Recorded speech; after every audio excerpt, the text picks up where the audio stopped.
Good afternoon, Palisades. My name is Colonel Eric Swenson. I'm the Recovery Field Office Commander for the Army Corps of Engineers Disaster Relief Mission here in Southern California.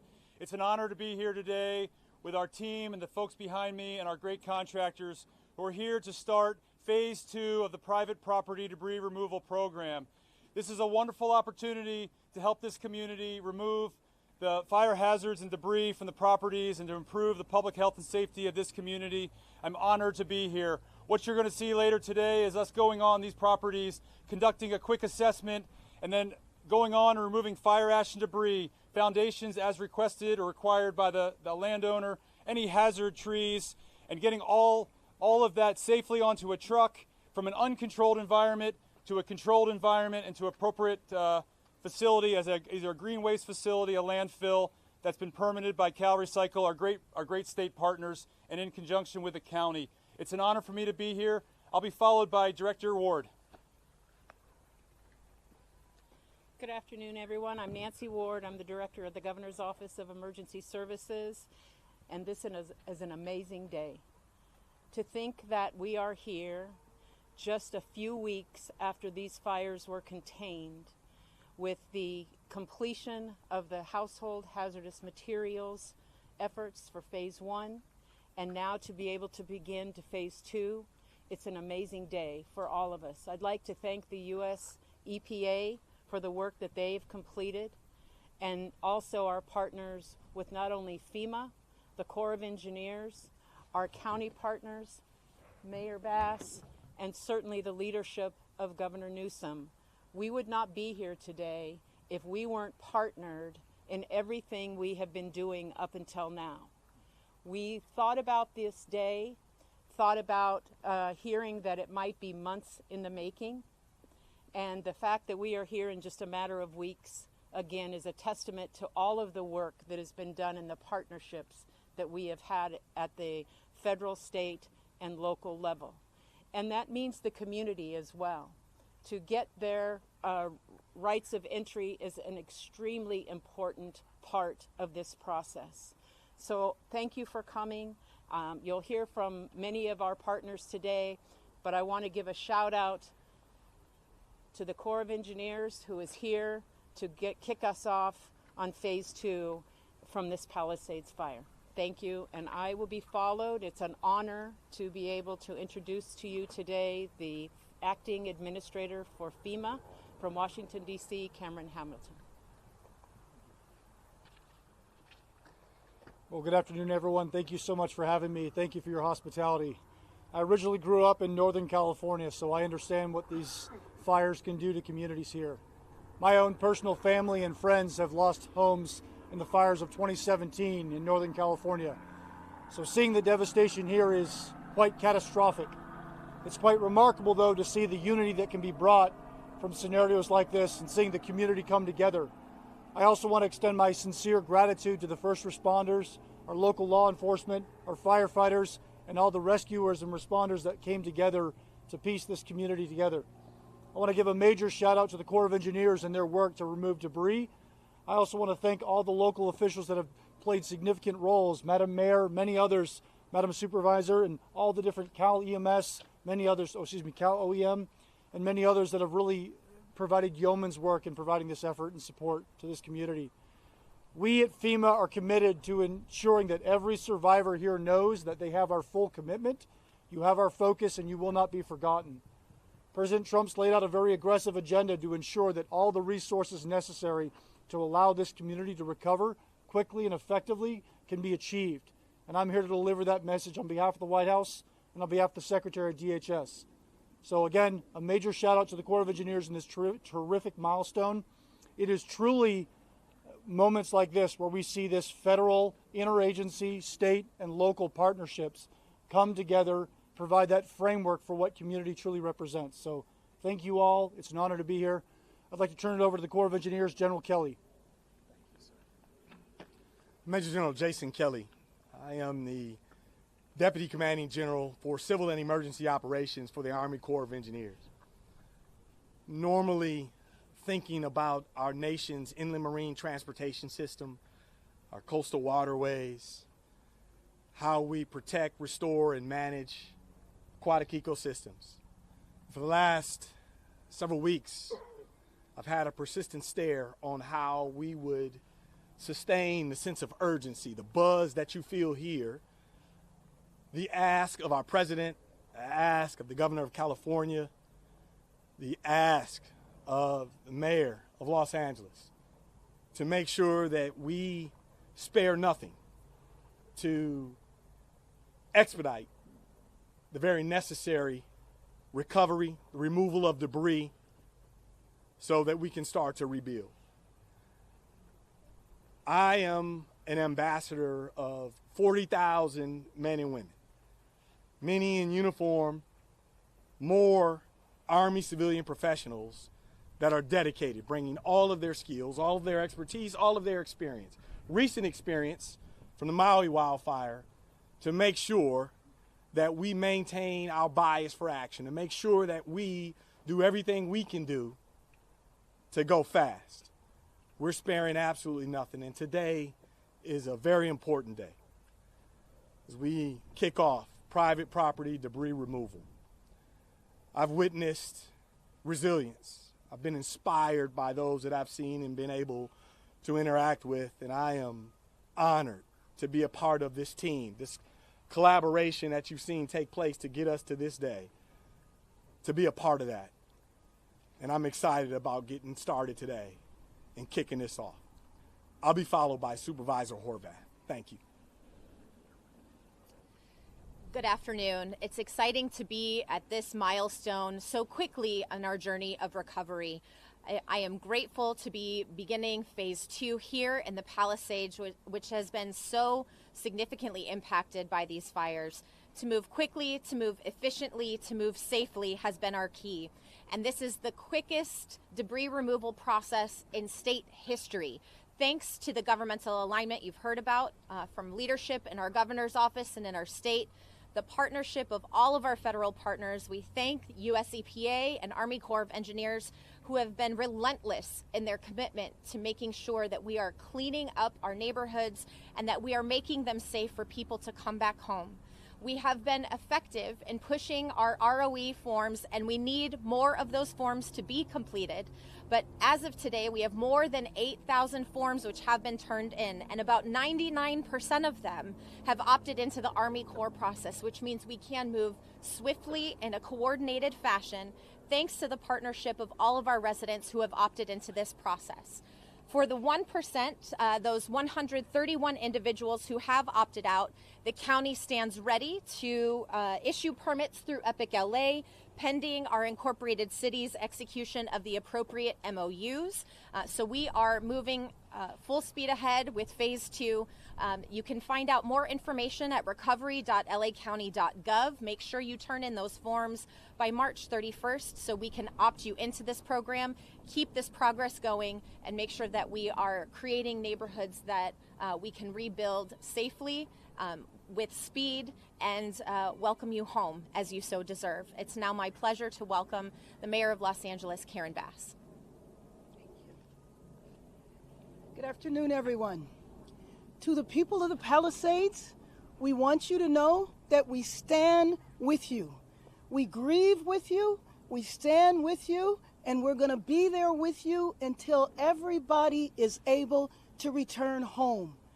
I am glad to stand here today to show you that when your government stands together, your government can work. Every level of the government is here. I want to thank the administration for giving us all of the resources, from the EPA to the Army Corps of Engineers, to work with lightning speed. As the supervisor said, the fastest in California history. We didn't know we would be here so soon, but I'm so proud of the fact that we are. And our governor, who has absolutely been there with us every step of the way. And I'm so happy that all of the representatives are here. Your supervisor and I work closely, as well as the city council, and we're going to finish this job. As the supervisor said, we've gotten a lot of forms returned, but there's about 1,600 people in the Palisades who have not opted in or opted out. And it's my hope that when they see the progress that has been done, that they will rush and fill out those forms so that we can have everybody done in Palisades so that this next phase can move quickly. To get the next phase underway, we're opening up a one-stop center tomorrow. For those people that already want to start looking at the permitting process, you can come to our one-stop office tomorrow, and it will be open every day of the week so that you can begin the third phase. So I just want to thank everybody for all of your hard work. I want to thank the Army Corps of Engineers, FEMA, our law enforcement officers for keeping this area safe. And let me just say, Palisades strong, we're going to get you back home as fast as possible. Thank you. Okay, everybody, we have time for a few questions. We just ask a few things. Just when you state your question, just state your name, the media outlet you represent so we can follow up and track, and then who specifically you're asking the question to.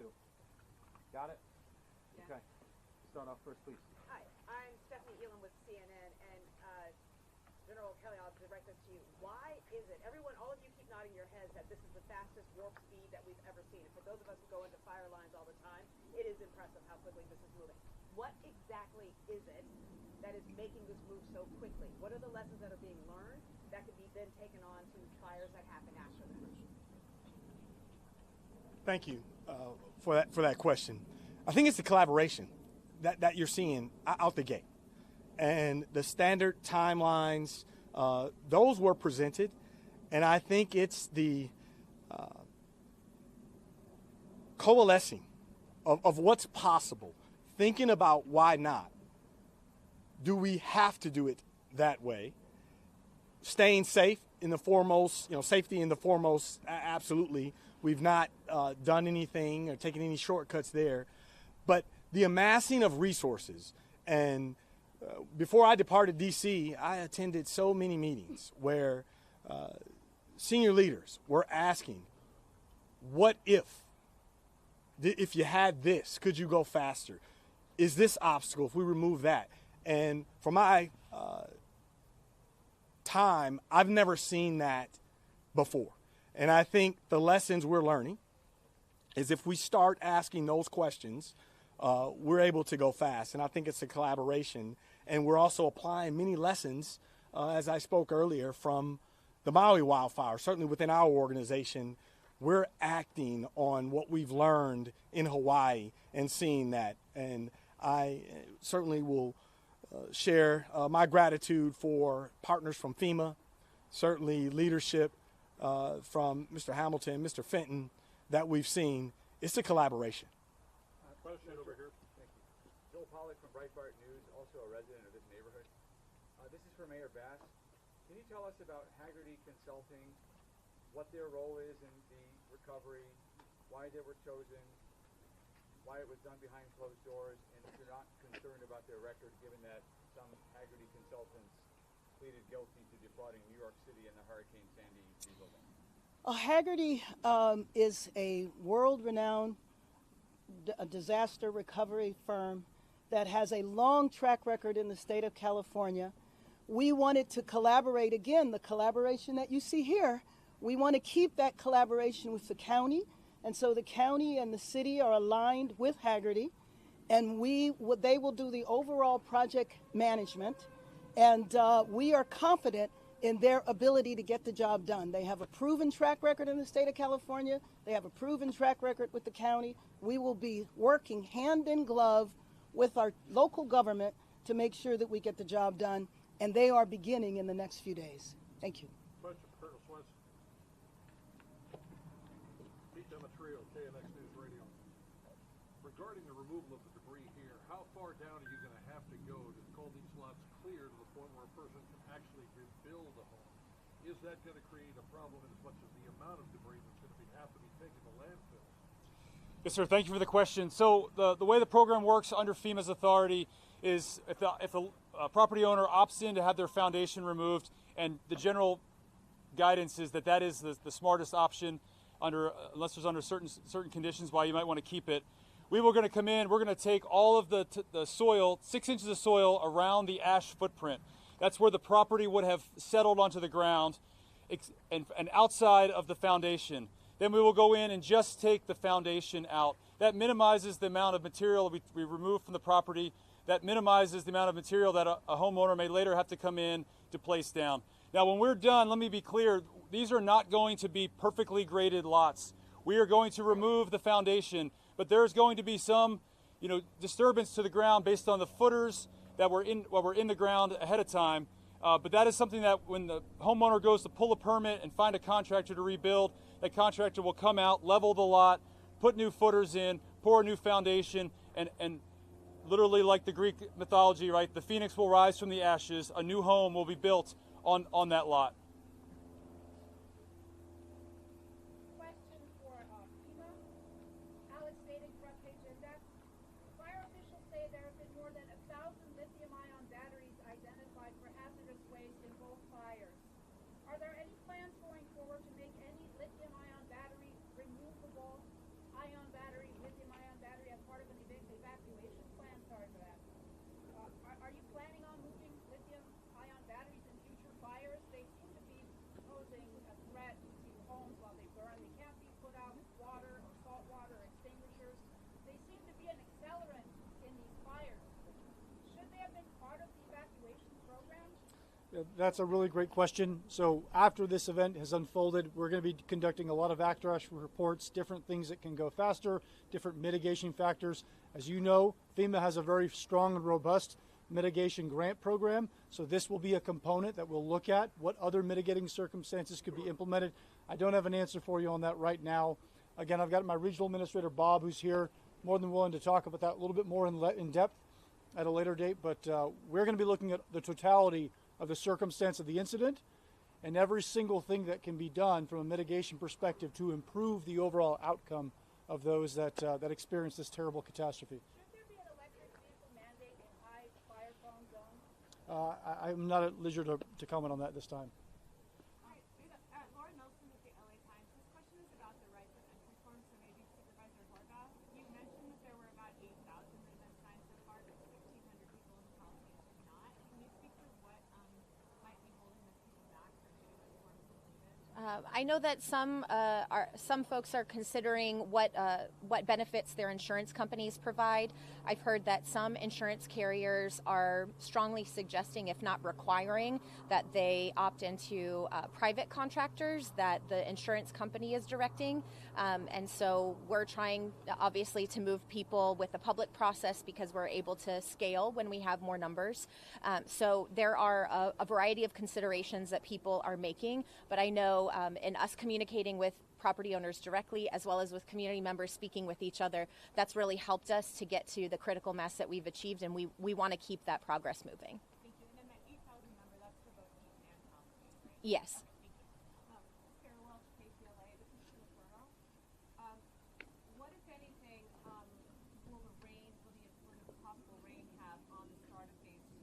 And just to clarify, phase 1 is still going on. We heard phase 1 is not complete. I heard someone say that the hazardous cleanup is done, but it's all, as you had said before, this is.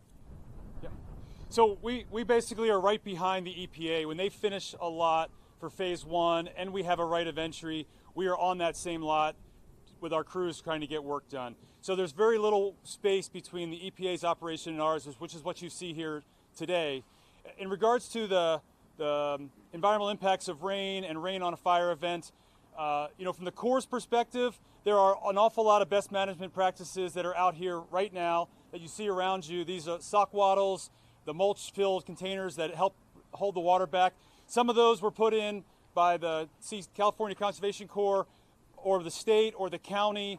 And then when the Corps approaches a lot to be cleared, we will move those out of the way, bring our equipment on, and we will reinstall those. And when we are finished with one of our lots, we will ensure that lot is tied into the existing county, state effort to protect our aquatic ecosystem health and make sure that stormwater is being appropriately filtered before it enters the drains and ultimately enters back into our oceans. And just one quick follow-up. Of the 6,000 or so properties that the teams of EPA folks have gone through, I understand about 2,000 of those have been deferred on to phase 2, but they still have hazardous materials on the property, but the EPA teams were not able to remove them because of physical hazards on the property. How does the Corps handle that? So we have a two-phased approach. This is what we call phase one, EPA deferred. And so if we have the right of entry, then we're going to get a crew working on that site as quickly as possible so we can we'll do a three-step process. We make it safer by knocking down the overhead obstacles, the hazards. We then go on and do our own phase one in conjunction with EPA, and then we're going to go on and do phase two, private property debris removal. We also have a second operation that we're standing up, which is just going to be sort of a demolition, make safer, so for properties that might want to opt out and do it on their own, because we want to get those household hazardous materials, those paints, aerosols, cleaning material off of the property and in the appropriate waste stream and secured from an uncontrolled environment to a controlled environment as quickly as possible. All right, we got time for one more question. You just want to? Who didn't speak? Hi. Just name and media affiliation and who you want. Sorry. Thank you. Here, Vanderbilt, Los Angeles Daily News. I'm curious, I was directed to tell OES unless someone feels better to answer it, but is there any knowledge of how the trucks logistically might impact PCH residents in surrounding areas, just logistically how the removal works, trucking it out, moving it to the next phase, as well as PCA locations? That's actually a really great question, and we're in the throes of doing a traffic flow plan with all of the folks that are included in those decisions. That would be Caltrans for PCH, CHP, the county, and the city, LAPD, the sheriff's office. So there is actually a traffic flow plan group that is going to be targeting how to best get the trucks in and out of PCH with as little interruption to traffic, but for the safety of their trucks and getting people in and out of this area as well. Yep. Thank you, everybody. Appreciate your time. Thank you.